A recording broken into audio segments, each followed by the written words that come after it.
Good evening. Welcome to the 2020 Real Abilities New Jersey Film Festival. I'm Christine Lemisiano, Associate Dean in the College of the Arts at Montclair State, and it gives me great pleasure to do the introductions tonight. As I mentioned, right, we will be monitoring for questions. Please feel free to have a conversation through chat. Pose your questions, and Roberta will be inviting you to either read your questions or she might read questions throughout the conversation. Real Abilities is driven by disability inclusiveness and thus fosters diversity. The films and documentaries featured in this year's New Jersey lineup bring very authentic stories and representations to life and showcase this amazing diversity. Even though this year we cannot come together at our usual movie theaters or auditoriums or community centers to screen and discuss, I'm so grateful that we have found new and inclusive ways to gather as a community and engage with each other. I would like to thank Marie Sparks, the CART administrator, who led the way in moving our film festival forward this year, as well as the entire Real Abilities International team and Yara Kadem for all their support and ongoing guidance as we turned the film festival virtual. And of course, our continued success as a community is made possible by a generous grant from the Kessler Foundation. I hope that everyone watched Vision Portraits and enjoyed it as much as I did. It's such a powerful and inspiring story that really, for me, attests to how passion and talent always persists and always prevails. I'd like to take a minute to introduce our moderator tonight, Roberta Friedman, who is an award-winning filmmaker herself and a professor in the School of Communication and Media at Montclair State. And of course, Rodney Evans, our honored guest and the producer and director of Vision Portraits. Rodney, we're thrilled that you could join us tonight, finally. I so look forward to hearing more about your journey to making the documentary and what you might be working on next. So Roberta, take it away. Great. Well, good evening, everybody. I am really thrilled that Rodney is here. Finally, we've been trying to get him to campus for quite a while, and we finally did it. And although unfortunately it's not on campus, but he's here. Rodney actually taught in our film school. We kept trying to get him back, but somebody else grabbed him up. He's he has had an amazing career in film. He's made a host of films, shorts, gotten funding from so many places, which in itself, when you're making films, is a tremendous feat. He's won prizes. He's been on screening tours and more. He is currently teaching at Swarthmore. And as I said, we'd love to have him. And I look forward to Rodney telling us first. Whenever we have a guest, I like to have them give our audience some background about how they came to be making films. So Rodney, go ahead. Tell us something about you. Let me see. I started out very much the way that I would think your students are starting out, just taking introductory. In those days, it was 16 millimeter film courses. I don't know if people are still working on 16 millimeter at Montclair State, but we don't teach on 16 millimeter at Swarthmore. And I just fell in love with the medium. It just, it incorporated a lot of my passion for the other art forms, including acting, dance, writing, music. It just felt like all of those things could be encompassed in this one art form. And so I just remember getting my first roll of 16 millimeter back and just thinking it was completely magical that I was projecting the images that I shot onto a screen, and the magic of celluloid actually worked. And I continued making more experimental documentaries. I got my MFA from CalArts and was very much in within the experimental documentary world. Mm-hmm. I think when I got out, I continued to do that. I kind of worked my way up in post-production. So I worked as an assistant editor, eventually as an editor. And I think I wanted new challenges. So as I was touring with one of the short documentaries called Close to Home at a festival called Outfest, and that documentary dealt with me coming out within a culturally conservative Jamaican family. And there's a section in that film, I mean, it partially deals with the past and it partially deals with the disintegration of this relationship that I'm currently in as it's happening. And so that was not a planned part of the film. It just organically became a part of the film. And there's a last scene where we pretty much like break up on camera. And I was about 26 at that time. And the person I was seeing was 21, 22. And someone asked me if I had ever thought about having scenes like that be a part of a larger narrative film. And then that led me to thinking more about what a film like that would look like, and paying attention to some of the experiences that were happening around me, just collecting them, writing them down in a notebook. Started to think about how my life would be different and if I lived in a different time period. And that really led me on this 3-year research into writing the screenplay that would become my first fiction feature, Brother to Brother. And so that film took about 6 years to make. And I will spare you all of the tumult that went into making that film, but that was not an easy film to make. We shot about 25% of it and then ran out of money, and then raised more money, and then came back up a year later and continued shooting the rest of it, which in documentary is not so rare, but in fiction, it's considered suicide. And people tell you to never do that because you never know what's going to happen to your actor during that course of the year. But I did it anyway, being the And it won prizes. It did win won prizes. awards for that film. Yes. It won a special jury prize at Sundance. For passion of subject. I guess they could see I was so passionate about the subject that just leapt off the screen or something. And yeah, so I toured with that film for a couple of years. It was really embraced by academia. I write and create work a lot at artist residencies.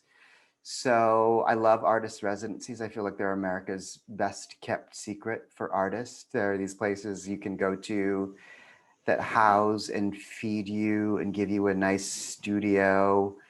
Sometimes even drop off lunch on your porch and as to not disturb your day. And you just get this like nice, 12-hour stretch to work in. And so I've been doing those since my late 20s and since Brother to Brother. And I continue to do those. I did about 7 of them for vision portraits. And I just find that I get about 5 times the amount of work done at those places that I do in my regular life. Yeah, so I did a micro budget feature called The Happy Sad in 2013, and have been teaching since 2006. Started out very, very randomly, honestly, with someone. Actually, I remember I was at a residency called Yaddo, and I showed a film called The Landlord by Hal Ashby, which is a really interesting film. It's in the 70s, and Park Slope is considered the ghetto. And I just found that hysterical. And so I showed that film, and we had like a nice discussion afterwards. And a fellow video artist slash filmmaker named Shelley Silver asked me if I'd ever thought about teaching. I think she was just, there was something about the way that I put the screening together and the way that we all had this post-screening discussion that maybe felt akin to academia. And she was like, well, there's an open spot at Cooper Union, and I'm going to suggest you for it. And I was like, great. I'm running out of grant money. I don't quite know how I'm gonna subsist after this residency stretch. So I did that, and really loved it. And so it was a real treat. It was 5 really super talented, brilliant artists. And Cooper Union's a really special school in that, you know, you're evaluated on your portfolio, and everyone basically gets a free ride based on their talent. So yeah, and so I've taught off and on ever since then. The latest stretch being, you know, 5.5 years at Swarthmore. And so I always, you know, move back and forth between fiction and documentary. There are things that I love and hate about both, to be honest, and I feel like they balance each other out really well. I love a documentary that you can just pick up a camera and start, green light yourself, have a friend do sound, and have 2 cameras and visit a photographer in the West Village, and boom, you got some material and you're off and running. Rodney, you're answering all of our questions. Oh, okay. Well, that's okay. My intro. That's fine. No, that's great. That's my great. world. I'd like to bring us up to the current situation right now with Sure. Vision Portraits, which is very interesting with something you just said, that your first film was very personal. Uh-huh. And you were in it. Yes. This film you are also in. And I wonder how you thought about that. Did you always intend to make a film that was so much about you? And Vision Portraits is beautiful and beautifully put together. Thank you. But you are a major focus of that film. Yes. And no, that was not always it wasn't always envisioned in that way. And I was actually quite reluctant to do that.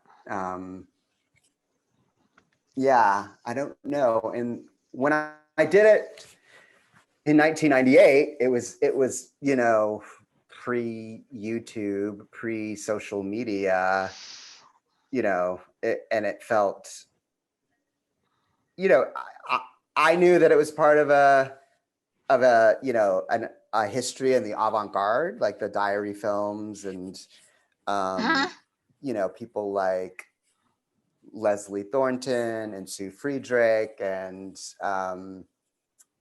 you know, Maya Deren, you know, just a history that I really admired and, right. And felt like I was a part of. And so there was a body of work that I could rely on. It didn't, you know, I think it's a different thing now because everyone has a camera and everybody's like thinking about how to present themselves on social media platforms. And so it's I think it's just a different environment. So I was very reluctant to even go there, honestly. And I just did it as a test. And once I did do it, people were like, more, please. And yeah, so. I think it touches people when they know that we're seeing these other people that did have vision impairment, but when it's the filmmaker, Yes, it brings it home in a very different way. Tyler, you had a question for Rodney. Where are you? I'm here. Tyler Stampone. Hi. How's it Hi, Go going? ahead. Tyler. How you doing, Rodney? I'm Good. good. Thanks for coming. I enjoyed your film. I like your mic setup. You Oh, looking really thank you. professional. Oh, yeah. I have a radio show at the school. But Oh, okay. which question, Professor? I asked two questions. Just ask both. Okay. So my first question, I too, I think about, I wear glasses. I have something of a vision deficiency, but I wonder, I sometimes look into like corrective technologies like LASIK. I've considered it, but I don't think I would do it. And obviously you have been keeping up with that. And I'm curious if you think that there will be significant or any kind of development regarding corrective vision science in the near future. And if that is the case, would you jump on that?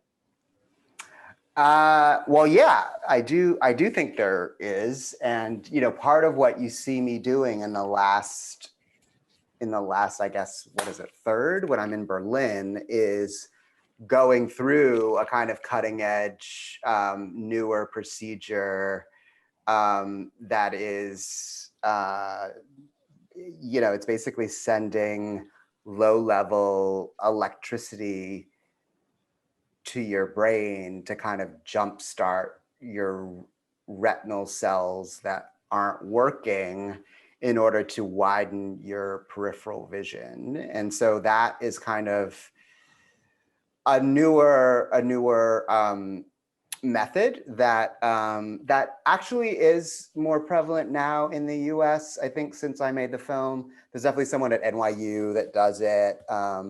But a producer of mine that has glaucoma told me about it and told me about the doctor, and he had success with it with his glaucoma in terms of widening his peripheral vision. So that actually was a successful procedure in that it did widen my peripheral vision. And so that's one thing. And then there's actually a lot of gene replacement therapy where they can really like isolate the gene that causes my condition, which is called retinitis pigmentosa. And if I had the most common form of retinitis pigmentosa, which is a specific gene, they can actually give you something called Luxturna, which basically replaces the gene, and you have your full vision back. Unfortunately, I was not a match for that. I don't have the most common genetic disorder that causes retinitis pigmentosa, but a lot of people have, and they continue to work on that technology. There are also other things like artificial retinas being built, and those are more for people that have lost a lot of their vision. Like I basically have tunnel vision, so I can see centrally very clear. I just can't see outside of like here, but this tunnel is very clear, where other people who've lost almost all of their vision, they do have something called the Arcus 2, which has been being worked on for a while, which just gives you things like shadows and light back and shapes and things like that. And so, yeah, I do think the science is really growing in leaps and bounds in this area. I have to say, you've been able to explain the various vision issues all throughout the film in a very clear way and with not a lot of medical, how can I put it? Mumbo jumbo. Yeah, you got it. That's it. Medical language that, what is he talking about? Where you don't get it. Many of the students, by the way, have been asking, who just said that? Was that Christine? Did you say something? No, many of the students have asked about the people you selected Mm-hmm. to be in the film, and Yeah. I'd like you to address that. Tyler, Sure. you had a question about that, if you can ask that. Yeah, my question was, I thought it was really cool how, regarding the other three you had in the documentary, that they were all of artists but of different disciplines. So we had a photographer, a dancer, a writer, and then you as a filmmaker. And Mhm. I think that was great that you were able to spread it out like that, because I saw a difference in how each of them handled their vision in regards to what they do. So my question was, if there was a definitive sort of attribute or certain element to their story, what, like, in regards to you choosing to have them in the film, what would that have been? No, I it's there was really no strict criteria for who was in the film, to be honest. A lot of it was just about access, right? So Ryan and I already had a friendship, right? So he had written this really beautiful memoir called Cockeyed, which is about him losing his vision over the course of about, I guess, 8 to 10 years, and him being diagnosed at 18 as this kind of punk rock teenager. And so he had adapted that into a screenplay. And I was interested in potentially directing that project. And so was Jodie Foster. And so Jodie ended up attaching herself to that project. And now she's no longer attached, which is interesting. But to get back to the question, we had met sort of about that project and just became very fast friends and had a very similar sense of humor. And just every time he would come to New York, we would hang out. And so when I thought about the project, I immediately thought of Ryan and called him, and we started brainstorming about ideas. And so he was definitely on board because we wanted to work together. And because that other project didn't really work out, I think that this was a great way for us to collaborate. And then John was sort of one degree away, in that my brother's best friend dated John for about 10 years. But that being said, it was still really difficult to get John to participate. I think he'd had other bad experiences with filmmakers, and so it just took me having his ex-lover Daryl like bug him a lot to meet me. And once he met me and we had coffee, that was really like nice. And then I showed him this film that I was in that was close to home, where I was super vulnerable in it, and it was really personal. And once he saw that I was sort of willing to make myself vulnerable in front of the camera, I think that was the sort of ultimate way of gaining his trust. He was sort of like, oh, wow, that's really powerful, and you were willing to share that. And so once that happened, that sort of opened the door with him. And then frankly, Kayla, I didn't know at all, but I knew that I knew I didn't want to make a film with all men.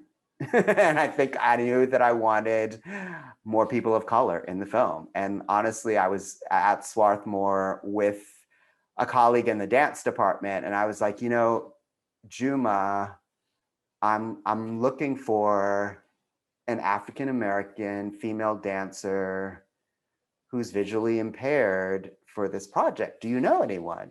And he was like, let me think. I actually think I do. Like, let me email you and like connect you with her. And then she and I just had brunch, and boom, it was like fire.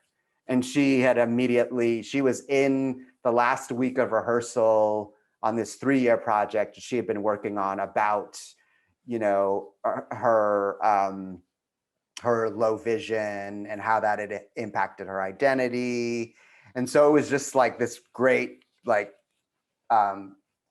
kismet of time. And I was basically like, can I film your rehearsals like at the end of the week? And can we film you, you know, on opening night? And she was like, yes, you can film whatever you want. You know, you're great. I totally love this project. And yeah, so that's kind of how each person came into the film. Jaden, where are you? Jaden Miller had some really interesting things to say in the chat, and he has some questions for you. Great. Hey, how you doing? There he is. I'm good. Hi, Hey, Jaden. hey, Rodney, how's it going? It's going well. How are Awesome. you? I have a couple questions. I was hoping you'd be able to answer them. Go for it. Okay, so my first question is, from your past experiences, do you feel as though people in the film industry might be more hesitant to work with people who have similar conditions as you do?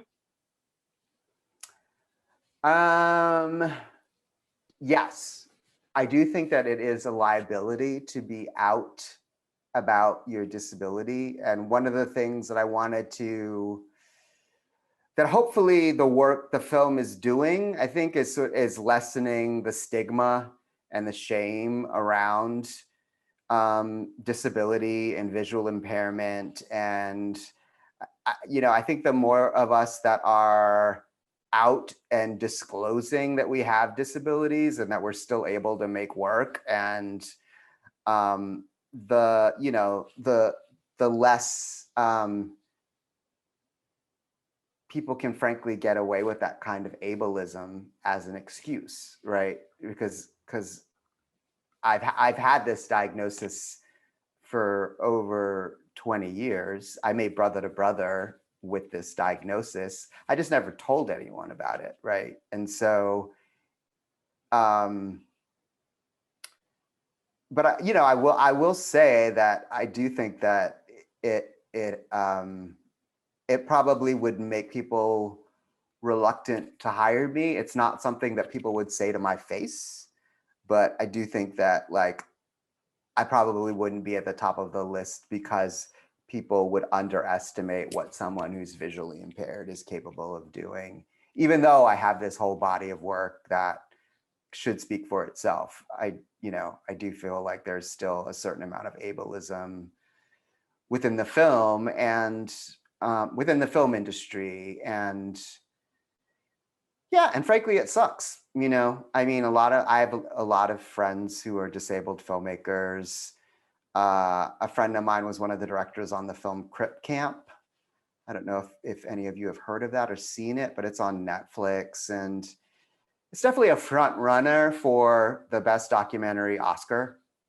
And he won both the Grand Jury Prize and the Audience Award at Sundance, and he doesn't have an agent. And that's super rare for the Grand Jury Prize winner and the Audience Award winner at Sundance to come out of Sundance without representation. And so, yeah, I do think that says something about the stigmas that we're still fighting against. That says it's all, Rodney. Yeah. You know, I think you're absolutely right with that. Jaden, did you have another question? Yeah, I did. Yeah. Okay, my second question is, what are some techniques that you practice in order to achieve your goals in completing a film of yours? For me, I think it just helps to kind of break it down into doable tasks and just take it one step at a time. Like, I never think about like the whole big, I mean, in some sense you have to think of the whole big picture, but if I'm in pre-production and I'm casting and I'm, thinking about who's going to play what part, that's its own kettle of fish, right? And so that's all I'm thinking about is like who's going to get the package, who represents X actor, how are we going to what's the best way to get through to that person? Is it through the manager? Is it through the agent? Who out of my producers knows someone on their team? So for me, it really helps to just like not be overwhelmed by the mountain of tasks that there is to do, but just to be like, okay, this week I'm going to do A, B, C, D, and E. And that's going to happen in these 5 days. And then next week I'll have another set of tasks. And then 5 years later, you have a finished film. So that's my suggestion, is to break things down into smaller, manageable tasks. And I tend to do that just in life in general as well. Yeah, so that's been really helpful for me as a filmmaker.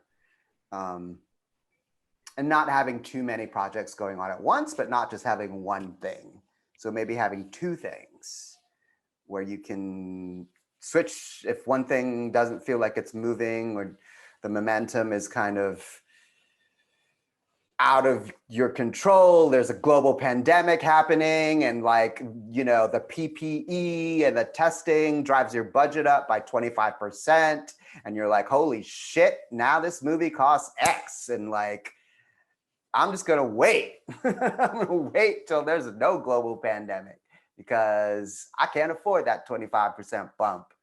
Maybe Netflix can afford it, but I can't. So I got to slow down and maybe do something else, like a documentary that I can do with like, you know, a cinematographer and me operating another camera the way I did vision portraits, you know? So that helps too, having something to pivot to. Somebody had a question about choosing your cinematographer. Jacob, that's it. Weimer, where are you, Jacob? Is he here? Right here. Yeah, I'm right here. Okay. Yeah. I had a question. Due to your visual condition, were there any extra precautions you had to take in order to find the right cinematographer for your film?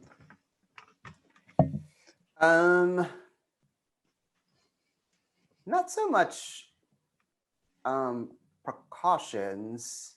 Did people maybe take you more or less seriously when you asked them?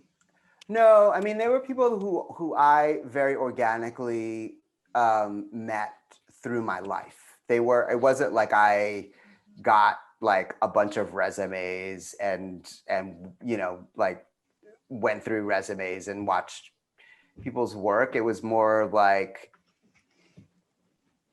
you know, I've got no money and I want to start this documentary. And my former student, Mark, who's really great, who, you know, who has a GH5 and knows his friend Dave has a GH4, and his friend Shaheen has like a great Zoom recorder and a great Sennheiser. And can I just like ask Mark to do me a solid and like help me with this shoot with the photographer for 5 hours in exchange for lunch, because he's a student who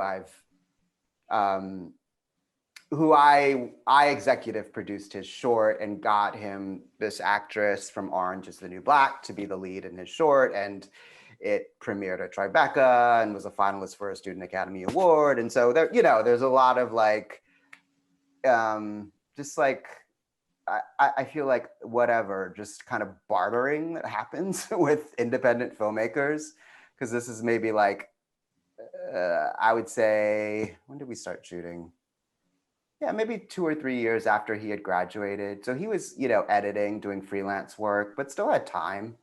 So it was a favor. He knew how much I had done for him, and I didn't have a lot of upfront money, so this was like, you know, the startup shoot, frankly. And so Mark did both John and Ryan.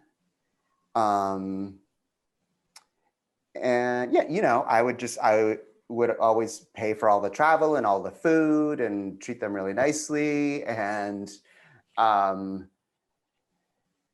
and then the last, then Kayla and myself, when I became more of a character, my friend Kirsten, who I had met at Yaddo, this artist residency, and I really liked the look of her documentary work. And yeah, there was just something about the way that she was capturing images, and it had a kind of realism to it, but also um, a kind of beauty and radiance, but it didn't feel like overly slick, which is something that I appreciated. And we just really got along really well.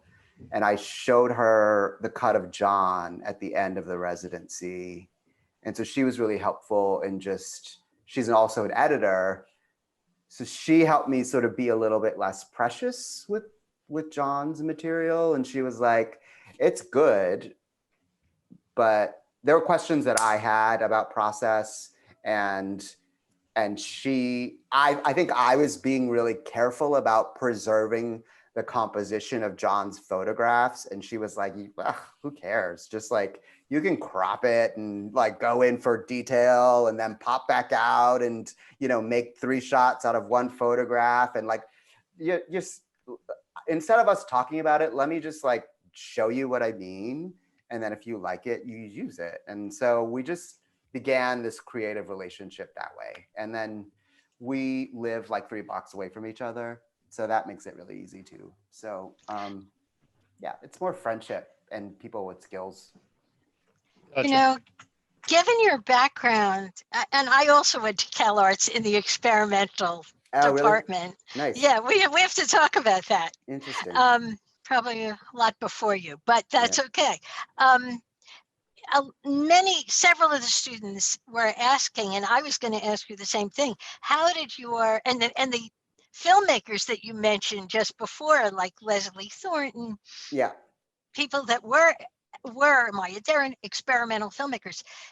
Did that inform this particular work? And I'd like Denise and Michael Arroyo both had questions that kind of related to the look of the film. Mm-hmm.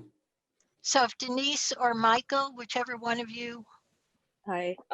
Hey, I really enjoyed your film. thanks. Um, admittedly, this topic I didn't really think too much about until I saw this film.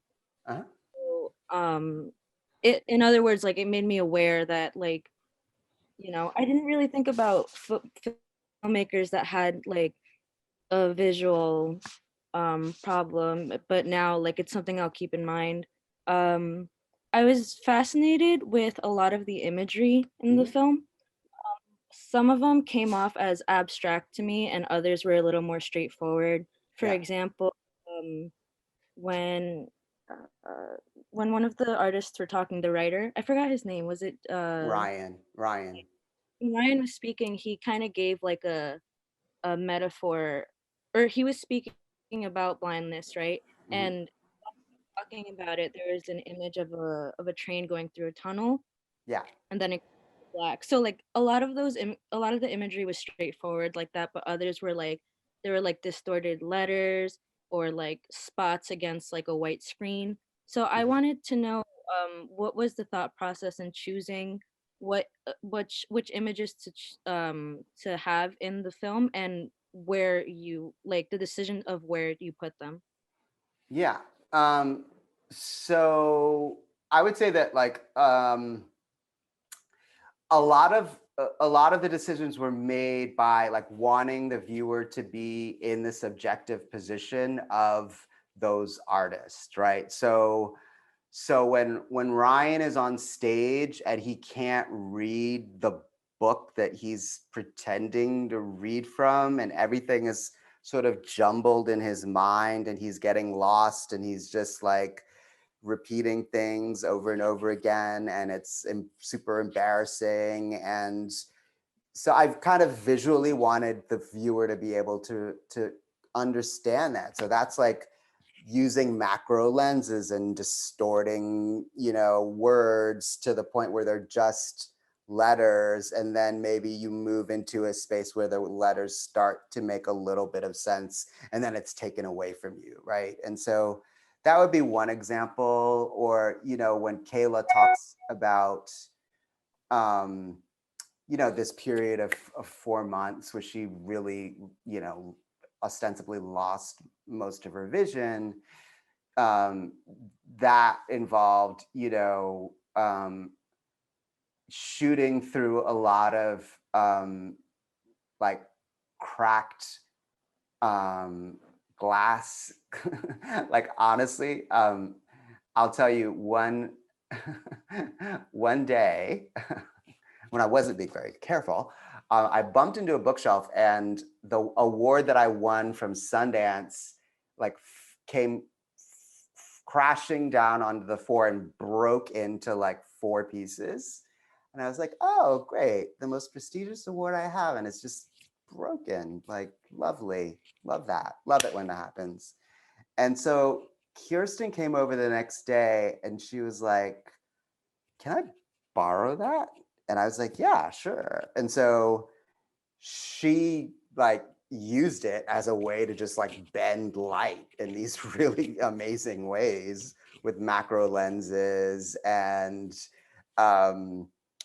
to kind of make things more abstract in the ways that Kayla probably experienced the world in that time period, when she was talking about just using her muscle memory to get from point A to point B and not being able to see things. And so how do you make the viewer really feel that on a visceral level? It's kind of through these this abstract imagery. And just coming from this avant-garde background, I was really interested in sort of pushing the cinematic boundaries and using abstract imagery in places where it felt appropriate. And I should also say that I worked with a really brilliant editor named Hannah Buck, who, I mean, it was interesting. We kind of worked in different shifts. Like, I did the whole first rough cut, and I was just kind of like tapped out on it, and I needed to go back to teaching at Swarthmore.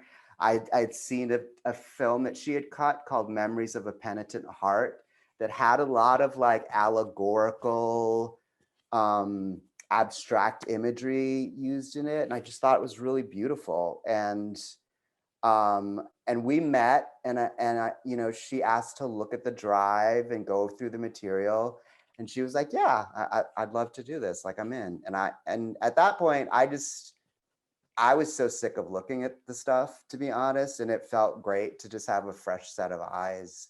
So I just let her do her thing on it. And so she would recut sections and I would give her feedback, but she was really kind of alone for a couple months. And then I think we worked together for probably like 3 weeks total. But she's very gifted and added even more like archival abstract imagery. And we decided to open up my whole body of work as an archive. So some of the imagery are things from earlier films that I had done that were kind of put in a different context in this film, if that makes sense. She was very good. The editing is beautifully done. I Yeah. think, Jason, you'd been saying things in chat. Yeah, Rodney, thank you for being here. I loved the documentary. I love how personal it is. Thanks. And to hear you talk about your editorial background, your work as an editor, that was one of the questions I had about working and pairing with Hannah, which I'm glad that you answered. Yeah. But the one for me is because of my color blindness, I tend to have trouble with lighting and colors behind the camera. So for me, sound and score are, you know, at the center of everything I create. So can you talk about this, especially with the subjects being involved in different art forms?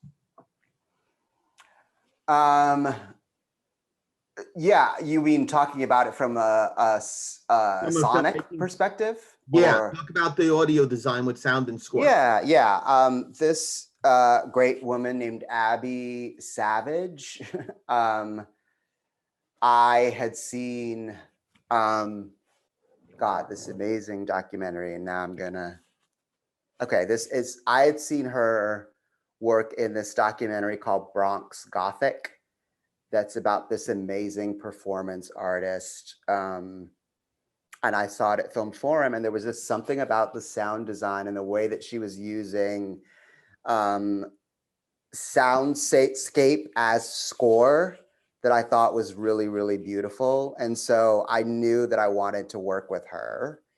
And she worked at a place that I had, sort of loosely knew the owner of the facility, but I really, specifically just wanted to work with her. And so I liked their work, and they worked on a lot of like indies like Half Nelson and just a lot of indies by friends of mine. And so, she had come in quite early. I mean, not that early, but definitely before we locked picture. And she was kind of feeding us specific kind of sound elements that we could put into the cut. We had some abstract sound stuff already there. But it was also just like what Abby does. And, you just have to trust that like you hired that person for a reason because you reacted really strongly to her previous work. And so there's a lot of texture and a lot of just, it's very granular almost. And there's no score. It's all music that Hannah and I just cut to, and some of it was too expensive when we started working with the music supervisor. So there she was like, well, that track costs $15,000. So I have something that sort of sounds like that. So there were certain things that we compromised on, or we're like, oh yeah, that's fine for that moment. And then Hannah was really smart about using more indie bands and music that we both liked. And frankly, I had specific artists that I liked who just weren't that expensive because people didn't really know them. And so, we ended up not ever working with a composer. It was just the music that we had cut to and fallen in love with, and we're able to just like license that. Thank you. Yeah, you're welcome. Zach wanted to give you a follow-up question about the editing, and I think Michael Arroyo did Rodney answer your question about the look of the film or sort of special effects, I guess? Yeah. You partially, I think most entirely answered it, but especially with the visuals of the eye animations and graphics and diagrams and stuff, where did those come from, especially during the voice over scenes and the interlude? It's a mix of things. Some of it are my actual retinal exams that Hannah just made animated sequences out of. And some of the charts and stuff I think are archival stuff that Hannah found in like one of the archival libraries. There's a couple that we used. One's called Pond 5, and one is called Archive Valley. And we found that those were like less expensive, and that they had like better, more interesting material. So we sort of leaned in those directions. And you could put in a specific request for a certain kind of shot that you were looking for. So that was really helpful too. Zach had a follow-up question on editing. I don't know where Zach is. I'm right here. Hi, it's very nice to meet you. Hi. Hey, nice to meet you too. I think what's really interesting about a lot of documentaries is how they're structured with B-roll. And I wanted to ask, because there's a lot of really great moments where one of the subjects, like right in the beginning, like right in the first 13 minutes, where one of the subjects is talking about how strong his piece of photography is. And the pictures that are coupled with it are really, really, like they just fit really well together. And I was just wondering what the process was of choosing photos of B-roll and even footage of other projects from those specific sets, if that makes sense. Yeah. Do you mean just specifically for John's section or just in general? I guess like for either like John's section or even like in general, well, like John, like for example. Yeah, I mean, yeah, I would say John's section was interesting because I cut that myself with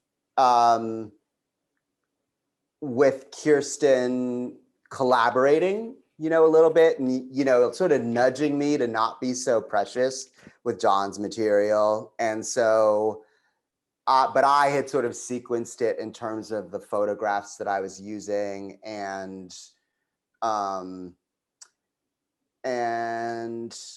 I wasn't so sure about like the interstitial poetry that I was using, so I intentionally opened his section with a poem.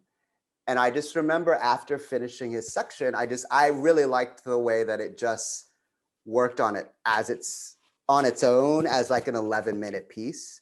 And so I actually started sending that out. And so that was a separate short called Persistence of Vision that played at a few different festivals like BAM Cinema Fest and Frameline, which is an LGBT festival in San Francisco, the Ann Arbor Film Festival, which is a more experimental film festival in Ann Arbor, Michigan.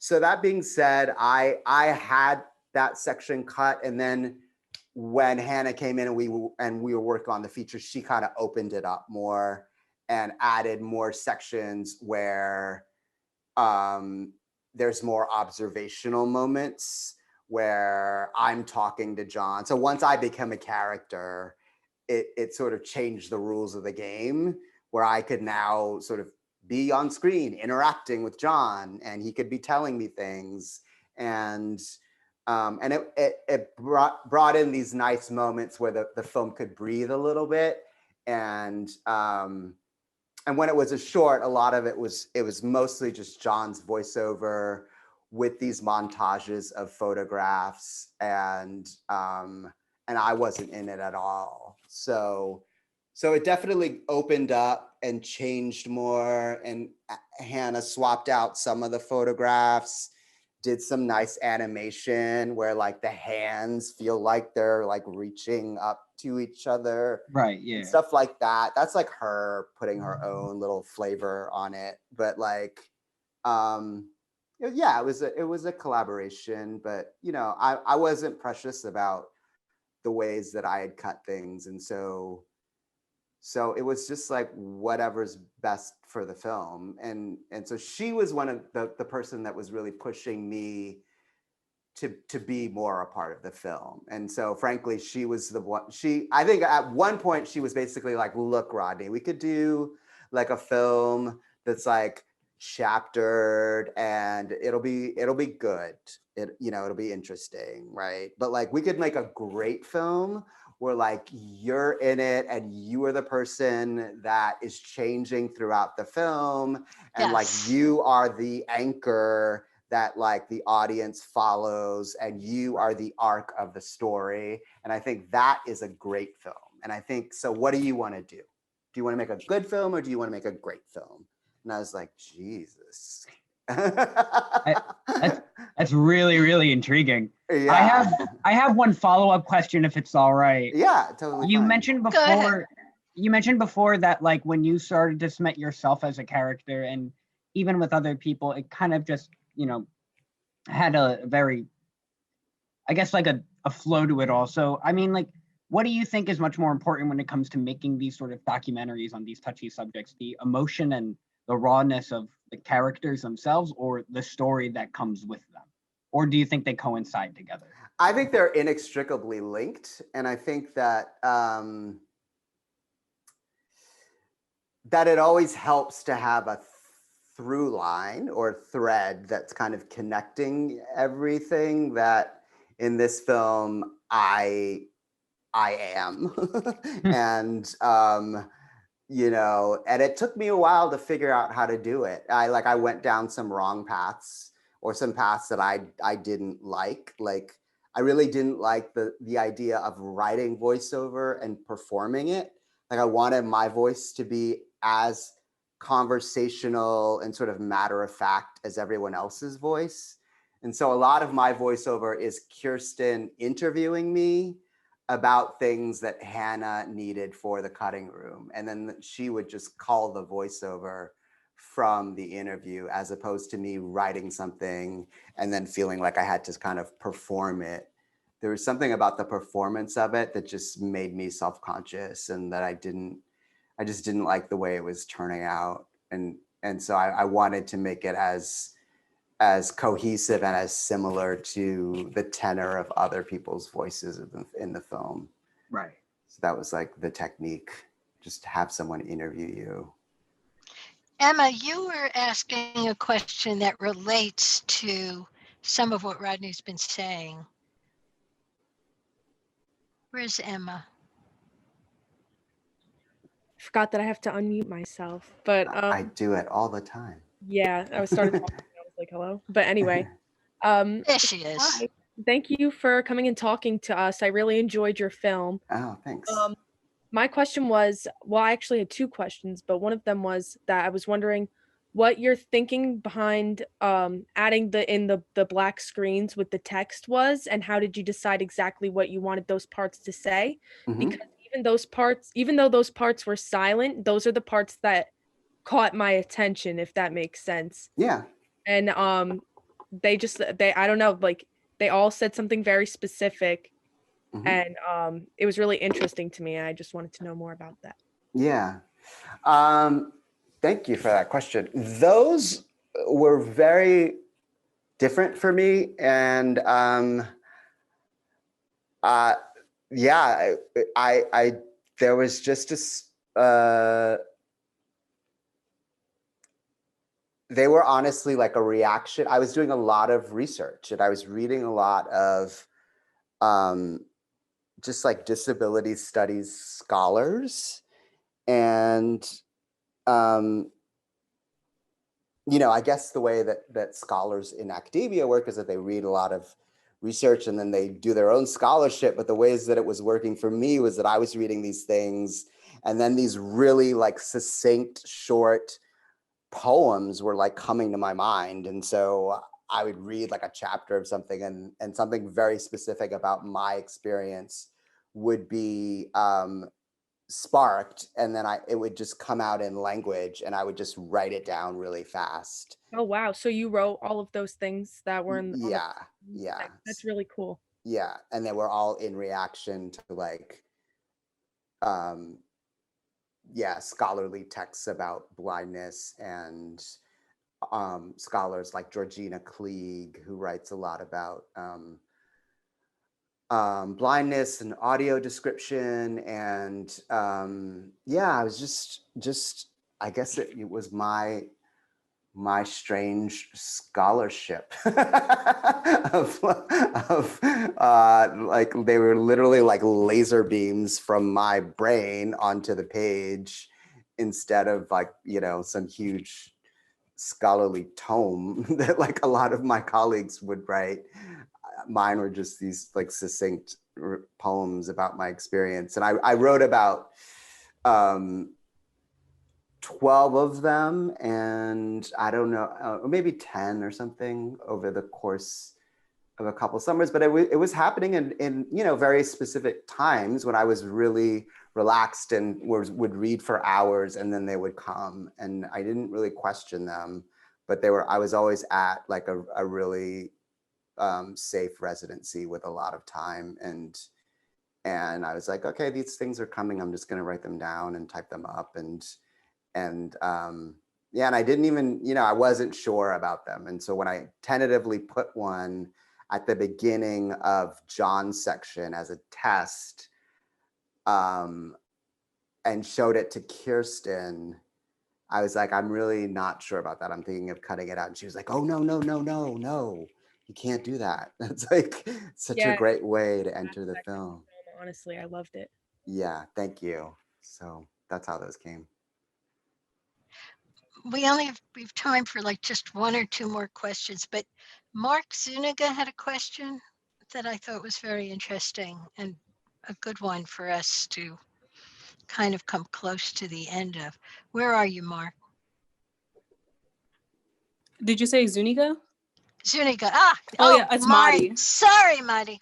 That's fine. Yes. The question. Oh, sorry for the lack of camera.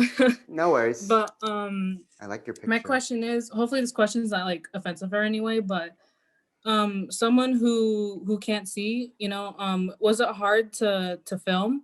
Because I know when I was like 16, I had an eye doctor appointment and they told me that by the time I turned 20, I would lose vision in one eye. And I was terrified because I remember that's when I started my love for film. And I wanted to be a filmmaker. And I'm like, how can I make films if I can't see? Did that happen? Yeah, but I'm 21 now, and I guess that guy was wrong because I can still see perfectly. Like, I'm glad about that, but yeah, I was terrified knowing that I wouldn't be able to make films. So I was wondering how can you be so confident and so passionate about film when it's hard to see? Well, I mean, it's a different kind of seeing. It's not,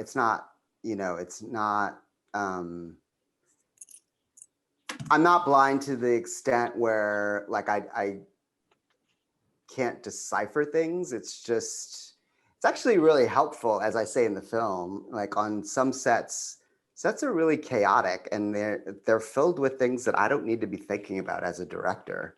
So frankly, like I shouldn't be thinking about like how the gaffer is like putting up a flag to like, you know what I mean? Like that's not my job. Is like it, so if I'm on a fiction set, it really helps to just be like focused on the actors and what they are feeling and where they need to be for that specific scene. So it's basically tunnel vision, right? And so it's like you're a horse with blinders, or like think of it as like you wearing like a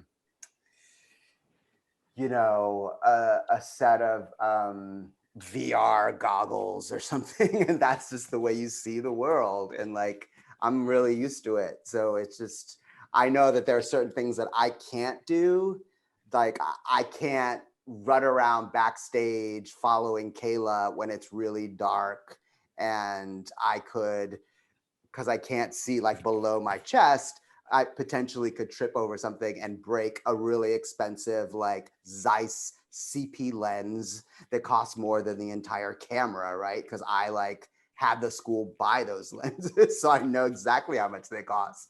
And so those are the things that like I would have Kirsten do, and I would be doing a shot on a tripod that was like, elevated, where I was shooting Kayla's performance on stage and doing pans and tilts and things like that. So we would just like delegate, based on capabilities. So it's just about like knowing what you're capable of and what you feel comfortable doing, and then having good collaborators that can kind of,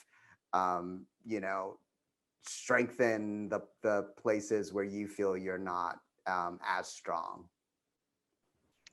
Thank you so much. Yeah. You're a wonderful filmmaker and you have an amazing energy. Thank you. Which I love. Just before we leave, where do you go from here? What's your next project? What's your plan? Well, it's funny you should ask. Okay. I have a film that focuses on the openly gay jazz composer named Billy Strayhorn, and it's sort of part musical drama, part detective story. he's kind of investigating this other forefather of jazz named Buddy Bolden, who played in New Orleans at the turn of the last century and basically succumbed to schizophrenia at the peak of his career. So it's really about Strayhorn writing a suite about Bolden and trying to put together the pieces of Bolden's life on this journey through New Orleans. And it's got this kind of Citizen Kane-like structure to it.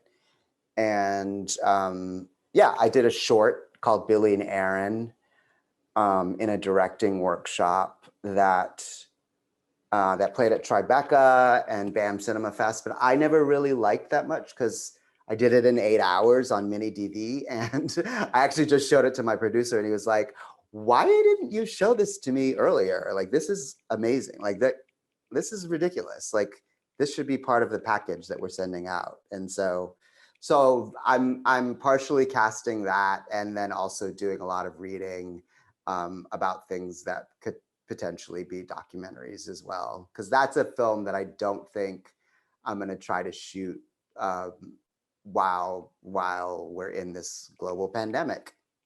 It's a post-COVID, you know, trying to do period on a limited budget, sort of similar to Brother to Brother. So you have to really kind of contain your expenses on those projects. And so yeah, that's one thing I'm working on. And but yeah, I always got to have a plan B. So That's one very ambitious project, Rodney, which sounds like it's going to be terrific. Thanks. But yeah. I want to thank you. You know, I'm going to call you back again to show one of your narrative films. So please. Be prepared. Oh, I Maybe will. next spring. So yeah, that's cool. Remember that. You're a good guest. Yeah, I just did one for Brother to Brother like last week. So sometimes I do dual. they watch both, and then I talk about both. So well, we'll put you down for next week. Christine, did you want to say something before we leave? Yeah, just thank everyone. Thank you, Roberta, for guiding the conversation so wonderfully tonight. Absolutely. Rodney, huge thanks. Thank you. Thanks for sharing so honestly your experiences, you know, and your insights and your artistic journey. Really open invitation. Come back to Montclair anytime. Thank you. I would love to. I love Montclair. Had a great semester there. Yeah. And I'd like to thank Miko Castillo, who really helped pull a lot of this together. Yes. So that we could get it quite organized. Yes. So thank you. Yes. And Kathleen Breddington. Yes, Great. absolutely. Terrific. Thanks, Rodney, everyone. we will be in touch. Okay, sounds good. Thank you. Have a great Thanksgiving. Thank you so much. So much. Thank you. Thank you. Thanks, everyone. Congratulations. Happy Thanksgiving. Thanks. Have a good holiday. Great questions. Thank you. Really Thank you nice. so much. You're welcome. Happy holidays, everyone. Enjoy. Happy holidays. I'm going to Enjoy. see many of you, all of you, hopefully, next Tuesday, same time, same place. Thank you. Sounds Thank fun. you. Stay safe. Thank you, Good night, Roberta. everybody. Enjoy. Have a good Bye. night. Thank you so Bye. much. Thank you.